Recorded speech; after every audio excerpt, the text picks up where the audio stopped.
നമുക്കെല്ലാവർക്കും അറിയാവുന്നതുപോലെ നമ്മളൊക്കെ കഴിഞ്ഞ ദിവസം പത്രത്തിൽ വായിച്ചതുപോലെ അഹമ്മദാബാദിൽ നിന്നും ലണ്ടനിലേക്ക് പുറപ്പെട്ട എയർ ഇന്ത്യയുടെ വിമാനം പൊട്ടിത്തെറിച്ച് ഛിന്നഭിന്നമായി 243 യാത്രക്കാരുമായി യാത്ര തിരിച്ച വിമാനത്തിലെ 242 പേര് മരണപ്പെടുകയും ആ വിമാനം പൊട്ടിത്തകർന്ന സ്ഥലത്തുണ്ടായിരുന്ന മെഡിക്കൽ കോളേജ് വിദ്യാർത്ഥികളുടെ ഹോസ്റ്റൽ റൂമിന് മുകളിൽ പതിച്ച ആ വിമാനം തകർന്നുകൊണ്ട് അവിടെ ഉണ്ടായിരുന്ന ആളുകൾ മരണപ്പെട്ട് മൊത്തം 294 ആളുകൾ മരണപ്പെട്ട ഇന്ത്യ കണ്ട ഏറ്റവും വലിയൊരു ദുരന്തത്തിനാണ് കഴിഞ്ഞ ദിവസം നമ്മൾ സാക്ഷിയായത്. നമ്മളൊക്കെ പത്രമാധ്യമങ്ങളിലൂടെ ആ വിവരം വായിച്ചവരാണ്, ആ വിവരം നമ്മളൊക്കെ കണ്ടവരാണ്. മനുഷ്യൻ അങ്ങനെയാണ്, മനുഷ്യൻ യാത്രയിലാണ്. അവന്റെ ജനനം തുടങ്ങിയത് മുതൽ, അവന്റെ ജീവിതം ആരംഭിച്ചത് മുതൽ മനുഷ്യൻ നിരന്തരമായ യാത്രകളിലാണ്. അന്നം തേടിയുള്ള യാത്ര, വിദ്യാഭ്യാസം തേടിയുള്ള യാത്ര, ചികിത്സ തേടിയുള്ള യാത്ര, ഇങ്ങനെ ഭൂഗോളങ്ങളും സമുദ്രങ്ങളും താണ്ടി മനുഷ്യൻ അവന്റെ യാത്രകൾ ജനനം മുതൽ തുടർന്നുകൊണ്ടിരിക്കുകയാണ്. ഹബീബായ നബി മുഹമ്മദ് മുസ്തഫ സല്ലല്ലാഹു അലൈഹി വസല്ലം തങ്ങൾ പരിചയപ്പെടുത്തുന്നത് കുൻ ഫി ദുനിയാ കഅന്നക ഗരീബ് ഔ ഗാബിറു സബീൽ. നീ ദുനിയാവിൽ ജീവിക്കുമ്പോൾ കഅന്നക ഗരീബ്, ഒരു വിദേശി ജീവിക്കുന്നത് പോലെ നീ ജീവിക്കണം. ഔ ഗാബിറു സബീൽ, അല്ലെങ്കിൽ ഒരു യാത്രക്കാരൻ എങ്ങനെയാണോ ജീവിക്കുന്നത് അങ്ങനെ നീ ജീവിക്കണം എന്ന് ഹബീബായ നബി മുഹമ്മദ് മുസ്തഫ സല്ലല്ലാഹു അലൈഹി വസല്ലം തങ്ങൾ പഠിപ്പിച്ചിട്ടുണ്ട്. അഥവാ ഈ ദുനിയാവ് ഒരിക്കലും നമ്മുടെ ശാശ്വതമായ വാസത്തിന്റെ സ്ഥലമല്ല. നമ്മൾ നിരന്തരമായി യാത്ര പോയിക്കൊണ്ടിരിക്കുകയാണ്. നമ്മുടെ ഉമ്മ നമ്മെ പ്രസവിച്ചത് മുതൽ നമ്മൾ യാത്രയിലാണ്. എങ്ങോട്ടുള്ള യാത്ര? മരണത്തിലേക്കുള്ള യാത്ര. ആ യാത്ര നമ്മൾ നിരന്തരം തുടർന്നുകൊണ്ടിരിക്കുകയാണ്. അതുകൊണ്ട് ഒരു യാത്രക്കാരൻ എങ്ങനെയാണോ ജീവിക്കുന്നത് അതുപോലെ നിങ്ങൾ ദുനിയാവിൽ ജീവിക്കണമെന്ന് ഹബീബായ നബി മുഹമ്മദ് മുസ്തഫ സല്ലല്ലാഹു അലൈഹി വസല്ലം തങ്ങൾ പഠിപ്പിക്കുന്നു. അഥവാ ദുനിയാവിന്റെ സ്വത്ത് സമ്പാദിക്കാനോ വലിയ വലിയ കൊട്ടാര സമാനമായ വീടുകൾ പണിയാനോ അല്ല മനുഷ്യൻ ജീവിക്കണം. ഒരു യാത്രക്കാരൻ എങ്ങനെയാണ് സഞ്ചരിക്കുക? ഒരു യാത്രക്കാരൻ എങ്ങനെയാണ് യാത്ര ചെയ്യുക? വളരെ അത്യാവശ്യമുള്ള സാധനങ്ങൾ മാത്രം കയ്യിൽ കരുതിക്കൊണ്ട് അങ്ങനെയാണ് ഒരു യാത്രക്കാരന്റെ യാത്രയുണ്ടാവുക. അതുപോലെ നിങ്ങൾ ദുനിയാവിൽ ജീവിക്കണമെന്നാണ് ഹബീബായ നബി മുഹമ്മദ് മുസ്തഫ സല്ലല്ലാഹു അലൈഹി വസല്ലം തങ്ങൾ നമ്മെ പഠിപ്പിക്കുന്നത്. അല്ലാഹു സുബ്ഹാനഹു വ തആല വിശുദ്ധമായ ഖുർആനിൽ അല്ലാഹുവിന്റെ ഏറ്റവും വലിയ ആയത്തായി, ഒരു ദൃഷ്ടാന്തമായി അല്ലാഹു സുബ്ഹാനഹു വ തആല പരിചയപ്പെടുത്തുന്നത് ഈ വാനലോകത്ത്, ഈ അന്തരീക്ഷത്തിൽ പറക്കുന്ന പറവകളെ കുറിച്ചാണ്. അല്ലാഹുവിന്റെ വിശുദ്ധമായ ഖുർആൻ പറയുന്നുണ്ട്, അവലം യറൗ ഇല ത്വയ്രി മുസഖറാത്തിൻ ഫീ ജവ്വിസ് സമായി മാ യുംസികുഹുന്ന ഇല്ലല്ലാഹ്. നിങ്ങൾ ആകാശത്തേക്ക് നോക്കണം. ആകാശത്ത് പറക്കുന്ന പക്ഷികളുണ്ട്. ആകാശത്ത് അവ എങ്ങനെയാണ് പറക്കുന്നത്? ആകാശത്ത് പറക്കുന്ന പക്ഷികൾ എങ്ങനെയാണ് പറക്കുന്നത് എന്ന് നിങ്ങൾ ചിന്തിക്കുന്നില്ലേ എന്ന് അല്ലാഹുവിന്റെ വിശുദ്ധമായ ഖുർആൻ നമ്മോട് ചോദിക്കുകയാണ്. നമ്മളൊന്ന് ആലോചിച്ച് നോക്കണം. നമ്മുടെ മനസ്സിലിട്ടുകൊണ്ട് ഒരു പക്ഷി വാനലോകത്ത് ഒരു ബുദ്ധിമുട്ടുമില്ലാതെ, ഒരു പ്രയാസവുമില്ലാതെ തന്റെ 2 ചിറക് വിടർത്തിക്കൊണ്ട് ആകാശത്ത് സഞ്ചരിക്കുന്നു. ആരാണ് ഭൂമിയിലേക്ക് ചാടാതെ ആ പക്ഷിയെ പിടിച്ചു നിർത്തുന്നത്? മാ യുംസികുഹുന്ന ഇല്ലല്ലാഹ്. അല്ലാഹുവിന്റെ ഖുർആൻ പറയുന്നു, അവയെ പിടിച്ചു നിർത്തുന്നത് അല്ലാഹു എന്ന ശക്തിയാണ്, അല്ലാതെ മറ്റൊരാളുമല്ല. ഒരു തടസ്സം, ഒരു തൂണില്ല, ഒരു നിൽക്കാൻ ഒരു ബാലൻസിംഗ് ആയ ഒരു സാധനം പോലും ഇല്ലാതെ ഒരു പക്ഷി തന്നെ ചിറക് വിടർത്തി അന്തരീക്ഷത്തിൽ നിൽക്കുമ്പോഴേക്ക് ആ പക്ഷിക്ക് ആകാശത്ത് നിൽക്കാൻ കഴിയുന്നു. ആരാണ് ഇതിനെ പിടിച്ചു നിർത്തുന്നത്? മാ യുംസികുഹുന്ന ഇല്ലല്ലാഹ്. ഇതിനെ പിടിച്ചു നിർത്തുന്നത് അല്ലാഹു എന്ന ശക്തിയാണ്. അതാണ് ലോകത്തുള്ള എല്ലാ വാഹനങ്ങളിലും അതാണ് കണ്ടുകൊണ്ടിരിക്കുന്നത്. ആകാശ ലോകത്ത് സഞ്ചരിക്കുന്ന വിമാനങ്ങളിൽ, ലോഡിലൂടെ ഓടുന്ന വാഹനങ്ങളിൽ, കടലിലൂടെ സഞ്ചരിക്കുന്ന കപ്പലുകളിൽ ഇതിനെയൊക്കെ പിടിച്ചു നിർത്തുന്നത് വലിയ ടൺ കണക്കിന് ഭാരമുള്ള കപ്പലുകൾ സമുദ്രത്തിന്റെ അടിയിലേക്ക് ഇറങ്ങാതെ, അടിയിലേക്ക് താഴാതെ പിടിച്ചു നിർത്തുന്നത് ആരാണ്? ഇതിനൊക്കെ സംവിധാനിക്കുന്നത് ആരാണ്? ഇതാണ് ഇത്തരം ദുരന്തങ്ങളിൽ നിന്ന്, ഇത്തരം പ്രയാസങ്ങൾ ഉണ്ടാകുമ്പോ, ഇത്തരം വലിയ വിപത്തുകൾ നാടിനെ വന്ന് ഭവിക്കുമ്പോൾ നമ്മളൊക്കെ മനസ്സിലാക്കേണ്ടത് അതാണ്. ഇതിനൊക്കെ പിടിച്ചു നിർത്തുന്ന ഒരു ശക്തിയുണ്ട്. അതാരാണ്? അത് അല്ലാഹുവാണ്. ഇതിനെയൊക്കെ തട്ടാതെ മുട്ടാതെ ഈ പ്രപഞ്ചം ഇങ്ങനെ നിലനിൽക്കാനുള്ള കാരണക്കാരൻ അല്ലാഹുവാണ്. ഞാൻ മുമ്പ് സൂചിപ്പിച്ചതുപോലെ ഈ ലോകത്ത് എത്ര ഗോളങ്ങളുണ്ട്, എത്ര ഗാലക്സികളുണ്ട്, എത്ര മിൽക്കി വേകളുണ്ട്, എത്ര സൗരയൂഥങ്ങളുണ്ട്, എത്ര ചന്ദ്രനും നക്ഷത്രങ്ങളും. ലോകത്തെ ഏറ്റവും കൂടുതൽ സൂര്യൻ, ഏറ്റവും വലിയ നക്ഷത്രം എന്ന പേരിലുള്ള സൂര്യൻ, ഏറ്റവും വലിയ ചന്ദ്രൻ, ലോകത്തുള്ള കോടാനുകോടി കണക്കിനുള്ള നക്ഷത്രങ്ങൾ, ഇവയൊക്കെ എങ്ങനെയാണ് ഈ ഭൂമി ലോകത്ത് ഒരു ബാലൻസിംഗും ഇല്ലാതെ ഇവയൊക്കെ എങ്ങനെയാണ് നിൽക്കുന്നത്?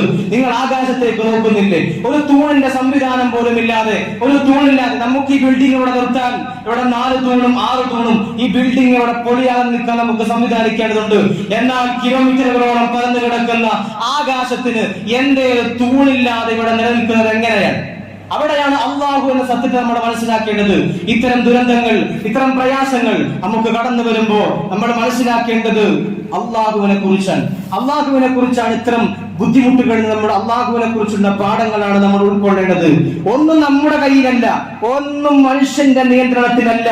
അല്ലെങ്കിൽ നിങ്ങൾ നോക്കണം, ഞാൻ മുമ്പ് സൂചിപ്പിച്ചതുപോലെ ഈ പ്രാവശ്യത്തെ ഹജ്ജിന് പോയ ആമിർ അൽ ഖദ്ദാഫി എന്ന് പറയുന്ന മനുഷ്യൻ, ആ മനുഷ്യനെ 2 പ്രാവശ്യം തിരിച്ചുപോയ വിമാനം, 2 പ്രാവശ്യം ഭൂമിയിൽ നിന്ന് പൊങ്ങിയ വിമാനം, ആ മനുഷ്യനെ എടുക്കാൻ വേണ്ടി മാത്രം വീണ്ടും വിമാനത്താവളത്തിലേക്ക് കാലുകുത്തുന്നു. ഇത് അള്ളാഹുവിന്റെ നിയന്ത്രണം അല്ലെങ്കിൽ പിന്നെ എങ്ങനെയാണ്? നമ്മളൊക്കെ കാർ ഓടിക്കുന്നുണ്ട്, ബൈക്ക് ഓടിക്കുന്നുണ്ട്, ഇതൊന്നും മറ്റു വാഹനത്തിൽ തട്ടാതെ മുട്ടാതെ ഇവിടെ നിലനിൽക്കുന്നത് അള്ളാഹു എന്ന ശക്തിയുടെ കാവലും സുരക്ഷിതത്വവും ഉണ്ടായത് കൊണ്ടാണ്.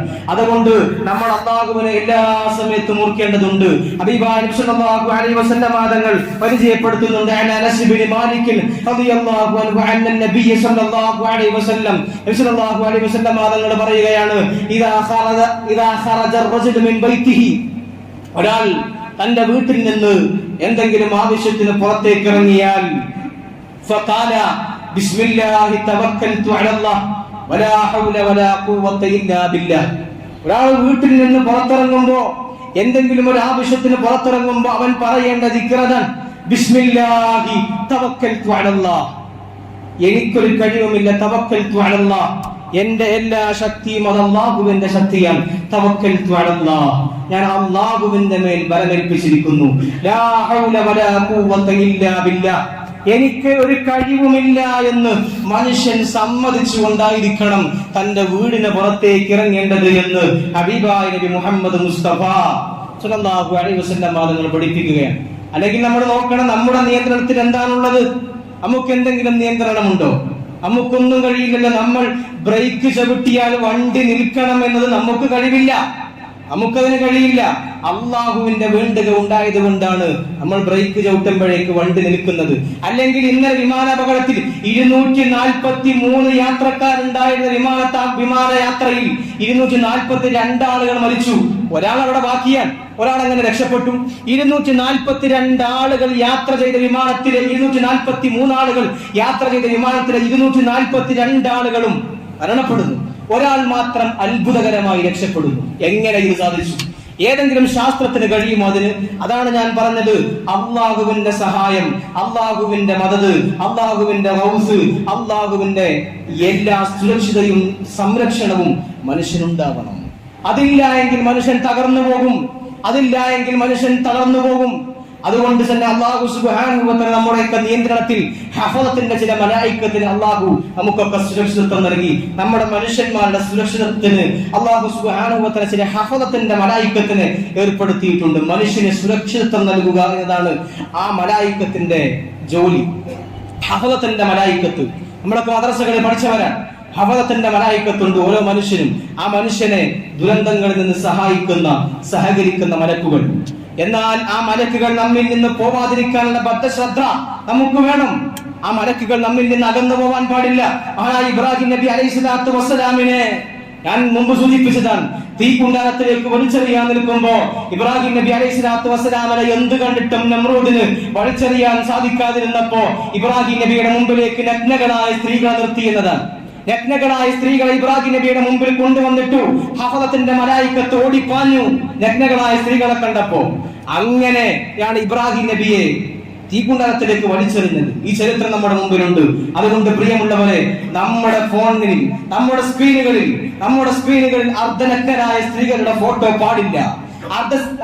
അർദ്ധനഗ്നകളായ സ്ത്രീകളുടെ വീഡിയോകൾ നമ്മുടെ ഫോണിലുണ്ടെങ്കിൽ അത് ഡിലീറ്റ് ചെയ്യണം, അത് ക്യാൻസൽ ചെയ്യണം.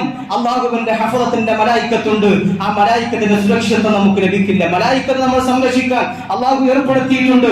എന്നാൽ ഹറാമ് കാണുന്ന മനുഷ്യനോടുകൂടെ, ഹറാമ് ചെയ്യുന്ന മനുഷ്യനോടുകൂടെ ഹഫളത്തിന്റെ മലായിക്കത്തിന് ഇരിക്കാൻ ലജ്ജയാണ്, അവർക്ക് ലജ്ജയാണ്. അതുകൊണ്ട് നമ്മളൊക്കെ നമ്മുടെ സ്വയം നിയന്ത്രിതരായി അത്തരം കാര്യങ്ങളിൽ നിന്ന് വിട്ടുനിൽക്കണം. അതാണ് ഇത്തരം കാര്യങ്ങളൊക്കെ നമ്മൾ സൂചിപ്പിച്ചുകൊണ്ടിരിക്കുന്നത്. മനുഷ്യനൊരിക്കലും ഒന്നിനും അടക്കി ജയിക്കാൻ കഴിയില്ല. 1912 ഡിസംബർ 10 2200 യാത്രക്കാരുമായി സഞ്ചരിച്ചൊരു കപ്പലുണ്ടായിരുന്നു. ഞങ്ങളെ കൊല്ലാൻ ഒരാൾക്കും കഴിയില്ല എന്ന് അഹങ്കരിച്ചു കഴിഞ്ഞ ഒരു കപ്പലിൽ ഒരു വെള്ളത്തിലും മുങ്ങിപ്പോകില്ല എന്ന് പറഞ്ഞ് അഹങ്കരിച്ച ടൈറ്റാനിക് എന്ന് പറയുന്ന കപ്പൽ, ലോകത്തെ അത്യാധുനിക സൗകര്യങ്ങളുള്ള കപ്പൽ, വളരെ അഹങ്കാരത്തോടുകൂടെ നടന്നുപോയി. മനുഷ്യനൊരിക്കലും അഹങ്കരിക്കാൻ പാടില്ല. എല്ലാം അല്ലാഹുവിന്റെ നിയന്ത്രണത്തിലാണ്. ആ കപ്പൽ തകർന്നു പോയില്ലേ? ആ കപ്പൽ തകർന്ന തരിപ്പണമായില്ലേ? ഭൂമിക്കടിയിലേക്ക് മുങ്ങിപ്പോയില്ലേ? ഒരു കച്ചിത്തുരുമ്പ് പോലും കിട്ടാത്ത രൂപത്തിൽ. ഇതാണ് അല്ലാഹുവുമായി മനുഷ്യനൊരിക്കലും മൽപ്പടത്ത് ഏർപ്പെടാൻ പാടില്ല. അതുകൊണ്ട് നമ്മളൊക്കെ വളരെ വിനയാന്വിതരായി ലോകത്ത് നടക്കണം. നമ്മളൊക്കെ ഒരിക്കലും അഹങ്കരിക്കാൻ പാടില്ല. മഹാനായ ലുഖ്മാൻ അലൈഹിസ്സലാത്തു വസ്സലാം തന്റെ പ്രിയപ്പെട്ട മകനോട് പറയുന്നുണ്ട്, ലാ തംശി ഫിൽ അർളി മറഹ, പൊന്നു മോനെ, നീ ഭൂമിയിൽ അഹങ്കാരത്തോടെ നടക്കരുത്. ഈ പള്ളിക്കാട്ടിലൂടെ നടക്കുമ്പോ ഞാൻ വലിയ ബിസിനസ്മാൻ ആണ്, അല്ലെങ്കിൽ ഞാൻ വലിയ പണമുള്ള ആളാണ്, എന്നോടുകൂടെ ലക്ഷക്കണക്കിനും കോടിക്കണക്കിനും വില വരുന്ന കാറാണ് എനിക്കുള്ളത്, എന്റെ വീട് 2ഉം 3ഉം 4ഉം നിലയുള്ള വീടാണ് എന്ന് പറഞ്ഞ അഹങ്കാരത്തോടെ മനുഷ്യ നീ നടക്കരുത്. ലാ തംശി ഫിൽ അർളി മറഹ ഇന്നക ലൻ തഖ്രിഖൽ അർള വലൻ തബ്ലുഗൽ ജിബാല തുല. നിനക്ക് ഈ കാണുന്ന ഭൂമിയെ 2 കഷ്ണമാക്കി പിളർത്താൻ കഴിയില്ല. ഈ കാണുന്ന ഭൂമിയെ 2 കഷ്ണമാക്കി പിളർത്താൻ നിനക്ക് കഴിയുമോ? അതിന് നിനക്ക് സാധ്യമല്ല. വലൻ തഖ്രിഖൽ ജിബാല തുല, നിനക്ക് പർവ്വതത്തോളം ഉയരാൻ കഴിയുമോ? ഒരു മലയക്കണക്കിന് നിനക്ക് ഉയരാൻ കഴിയുമോ? കഴിയില്ല. നിനക്ക് അതിനൊന്നും കഴിയില്ല. ഈ ഖബർസ്ഥാനിൽ കിടക്കുന്നത് നമ്മളെപ്പോലെ മജ്ജയും മാംസവുമുള്ള, നമ്മളെപ്പോലെ വികാരവും വിചാരവും സമ്പത്തും മക്കളും പണവും സമ്പാദ്യവും ഉണ്ടായിരുന്ന ആളുകളാണ് ഈ പള്ളിക്കാട്ടിലെ മക്കബറയിൽ അന്ത്യവിശ്രമം കൊള്ളുന്നത്. നമ്മളെപ്പോലെ 10-65 വയസ്സ് വരെ നമ്മളെപ്പോലെ ഈ ഭൂമി ലോകത്തിലൂടെ നടന്നുപോയ ആളുകൾ. ആ സമയത്ത് നമ്മൾ അഹങ്കാരത്തിന്റെ വക്താക്കളാകേണ്ട എല്ലാവരും മരണപ്പെട്ടു പോയി. എത്ര അഹങ്കാരികൾ, എത്ര ഭരണാധികാരികൾ, എല്ലാവരും മരണപ്പെട്ടു പോയി. ആ മരണമെന്ന് പറയുന്ന സത്യം നമ്മയും ഇന്നല്ലെങ്കിൽ നാളെ പിടികൂടുമെന്ന ബോധം നമുക്കുണ്ടാവണം. ആ ബോധത്തിലൂടെ എപ്പോഴും ജീവിക്കണം. മനുഷ്യൻ വിനയാന്വിതരായി അല്ലാഹുവിന്റെ ഖുദ്റത്താണ് എന്റെ എല്ലാം എന്ന ചിന്തയുമായി, എനിക്കുള്ള സമ്പാദ്യം, എനിക്കുള്ള മക്കൾ, എനിക്കുള്ള വീട്, എനിക്കുള്ള കച്ചവടത്തിലെ പുരോഗതി എല്ലാം അല്ലാഹുവിന്റെ നിഅമത്താണ്. അല്ലാഹു വിചാരിച്ചാൽ ഇതൊക്കെ ഒരൊറ്റ നിമിഷം കൊണ്ട് തച്ചു തകർന്ന തരിപ്പണമാവുമെന്ന ബോധം നമുക്കുണ്ടാവണം. ആ ബോധമാണ്, അത്തരം ബോധ്യങ്ങളാണ് നമുക്ക് ഇത്തരം ദുരന്തങ്ങളിൽ നിന്നുണ്ടാവേണ്ട പാഠങ്ങൾ. അല്ലാഹു സുബ്ഹാനഹു വ തആല തൗഫീഖ് നൽകി അനുഗ്രഹിക്കട്ടെ. അല്ലാഹു സുബ്ഹാനഹു വ തആല അവനിൽ ബലമേൽപ്പിക്കുന്ന, അവന്റെ ഹിഫ്ളും ഹിമായത്തും സുരക്ഷിതത്വവും ലഭിക്കുന്ന മുഅ്മിനീങ്ങളുടെ കൂട്ടത്തിൽ നമ്മെ എല്ലാവരെയും ഉൾപ്പെടുത്തി അനുഗ്രഹിക്കട്ടെ. എല്ലാവിധ പ്രയാസങ്ങളിൽ നിന്ന്, ബുദ്ധിമുട്ടുകളിൽ നിന്ന്, വാഹനാപകടങ്ങളിൽ നിന്ന് അല്ലാഹു സുബ്ഹാനഹു വ തആല നമ്മെയും നമ്മുടെ കുടുംബങ്ങളെയും കാത്തു രക്ഷിക്കുമാറാവട്ടെ.